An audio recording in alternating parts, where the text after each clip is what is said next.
Hi everybody, welcome once again to our Low on Health Year-End Review. These are of course my usual series of me going over the other things I do besides video gaming.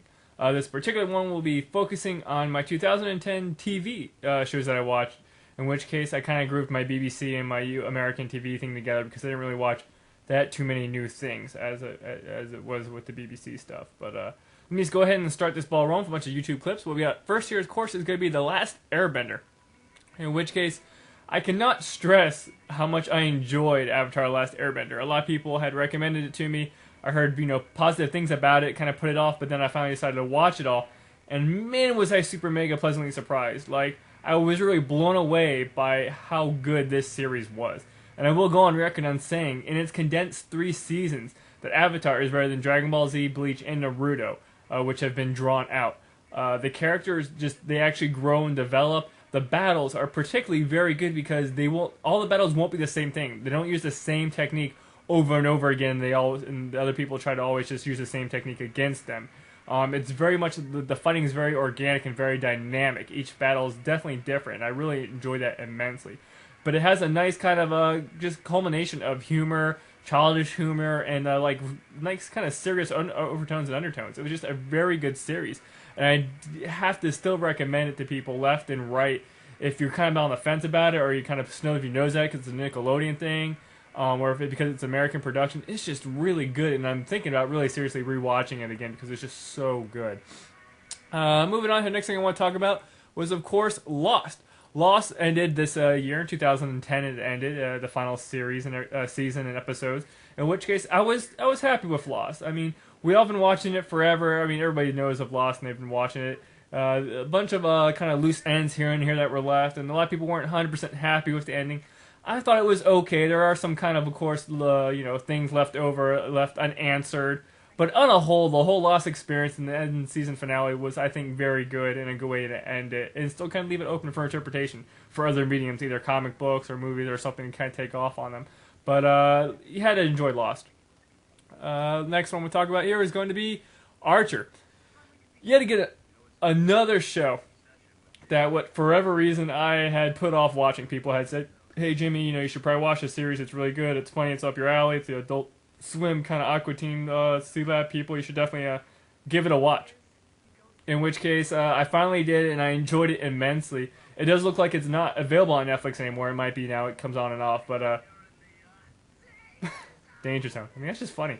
I just love the writing for it. The voice actors do a great job. The writer did a great job. And it's just a great series. I once again recommend it to a lot of people. I have watched it 2 times in a row, so that should say something.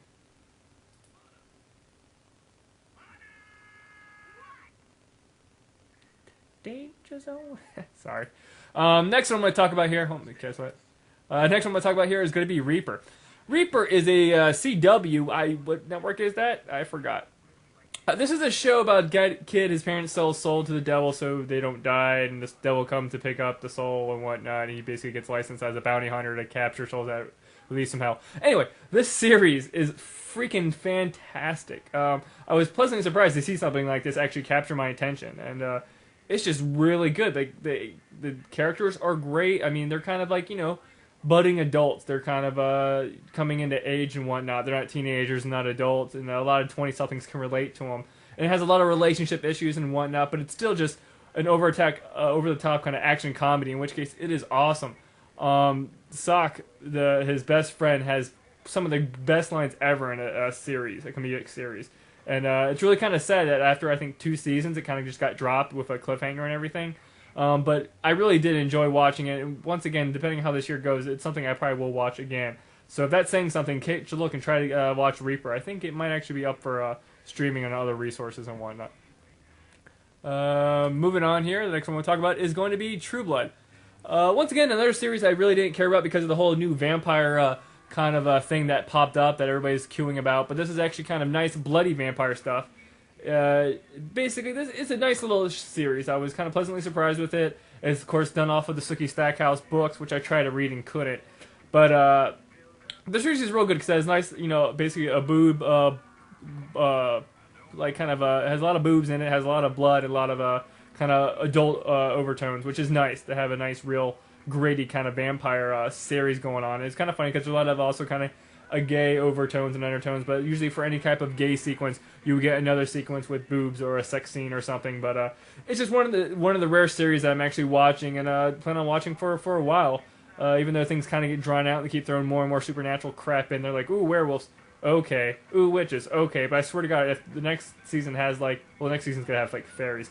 But if they get to mummies or Frankenstein curses or something, I'll stop watching because then it just becomes too cliche. But I'm enjoying it so far. The next one I'm going to talk about is going to be another kind of a premiere show thing, Dexter. This is a series that once again got mentioned to me by a friend a bunch of times because I like Death Note, the anime series, so this is kind of along the same line of a good dude killing people, but he has his own little code and rules that he follows. In which case, I dug Dexter once again for like the first 2 series. In which case, I usually do that a lot. I'll watch a thing for 2 series. But once it got to the whole family crap of him having the baby and him trying to juggle everything, I started to lose interest, and I really didn't care to watch it after the 4th season, I think.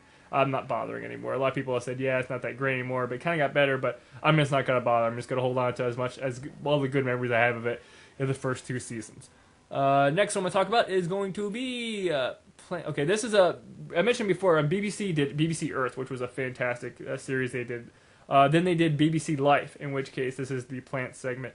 I loved my documentaries I've mentioned a bunch of times, but BBC Life in particular is very good because they also do like a behind the scenes thing where they show how they captured certain footage and whatnot. Like this time lapse photography thing of a little meadow of where the plants and stuff. It's an awesome kind of project that they undertook. But overall, the BBC series Life and Earth I enjoyed immensely, and the Life one is the newest one. And I definitely recommend it to any kind of documentary or nerds out there that like that type of stuff. Next one is going to be Doctor Who. And I mentioned before the old the 10th Doctor is of course gone. Now we have the new one. In which case, I'm okay with the Doctor. I don't like his new companion, and for a while her boyfriend or fiance tagged along. I stopped watching at that point. I couldn't stand that. And they were already rehashing so many old kind of Doctor Who's plot devices. In which case, yeah, Doctor Who's always done that. But they did it so early on in this season that I automatically lost interest in it, and I was like, I'm not gonna bother.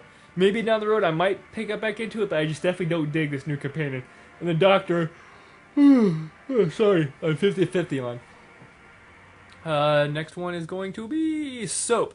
Soap is a classic, I believe, 1970s comedy, in which case I had watched it on Comedy Central back in the day, when I used to watch Benny Hill and stuff, and thought it was funny as hell. In which case I started watching it again on the Netflix, and I enjoyed it.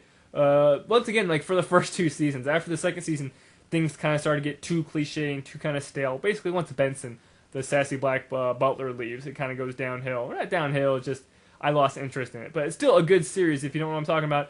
It's just a nice, funny kind of parody of soap operas. And in which case, it looks like the episodes are up on YouTube to view, so there you go. Definitely give it a watch if you're into that type of stuff. This is also very early Billy Crystal work, in which case he plays, a very out gay man, in which case it's very funny because that was a really kind of a new thing back in the 70s for him to do that. Next one is going to be Sci-Fi's Tin Man. This was recommended to me by a friend, when I was just looking for new series to watch, in which case Tin Man, this is kind of a new twist on the classic Wizard of Oz, Dorothy Gale story, in which case I started watching it, and I don't know, I was not really off-put by it, but I just really couldn't get into it. I had to play the game called Emerald City Confidential, which is a point-and-click adventure story taking place in the Emerald City after Dorothy's adventures, in which case I love that, and for some reason segued playing that game into this, and I was just very kind of disappointed. I don't know what it is with that main actress, Zoe, I believe her name is. I think Zoe something or other. I just couldn't get into her acting. I don't know, I was just off-put by it. The next series, of course, is going to be Futurama, which apparently was, of course, off the air, and Comedy Central picked it up, and I was like, yay! Wasn't a huge Futurama fan, but I enjoy it to a point. Watched a couple episodes, and it's kind of middle of the road. I wasn't blown away by it, but it's still humorous. It's something to look forward to watching at the very least. Next series here, let's see what we got. We got the IT Crowd, which I'm still currently watching. Biggest problem I have with the IT Crowd, it being a BBC show, is only really produced like 6 episodes this season. In which case, season 4 just kind of flew by. But once again, it's one of the very few series I will watch with a laugh track. But I enjoy the IT Crowd immensely, in which case everybody tells me, if you like the IT Crowd, you should watch Big Bang Theory. Nope, still not going to do it, just like I'm not going to do Arrested Development, and that's just how I am. But I enjoyed the IT Crowd this series, this season. Once again, the second season is probably my favorite season, because it's always like that for any series that I watch. But enjoyed IT Crowd, and of course, if you don't know it, you should definitely watch it. Most of my people that know me have watched it, and they say it's great. Moving on here, there's nothing really new here. I just want to go over some of the staples. I'm still watching, of course, Family Guy and 30 Rock and South Park. They have been the usual kind of, bread and butter of my American watching viewing. And I have, of course, totally given up on The Office, the American Office series. Once again, I'll cite that it should have ended after my interest in it peaked after season 2. I watched season 3 and 4. But once again, just like when Pam and Jim get back together, or they get together and they get kind of married and all that crap starts happening, it loses its kind of flavor. A lot of the characters have now become exaggerated stereotypes of what they are. And I just couldn't dig anymore. I couldn't dig the Michael character. He got very annoying. I couldn't just understand how he would still be in this company, how this company would still survive, why he would still be there. And luckily I know he's leaving the show and whatnot. But I just couldn't get into it after they got together. Like, oh, they're having a baby. I don't care anymore. Once again, it was a great series when it started. It peaked at Casino Night, which I think is, like I mentioned before, one of the best episodes ever, the comedic series that I've ever watched. But I enjoyed The Office for what it was, and I just don't enjoy it as for what it is now. But that's really kind of about it. Those are what I've been watching in 2010. Going for 2011, the staples, the True Blood, the Dexter I'm not watching, the True Blood, the Futurama, the 30 Rock, the South Park, and whatnot. I'll be watching all those, and who knows what else. I mean, I might pick up something new and watch it, but I severely kind of doubt it. But we'll see what happens. So, as always, thank you for watching, and I'll catch you next time.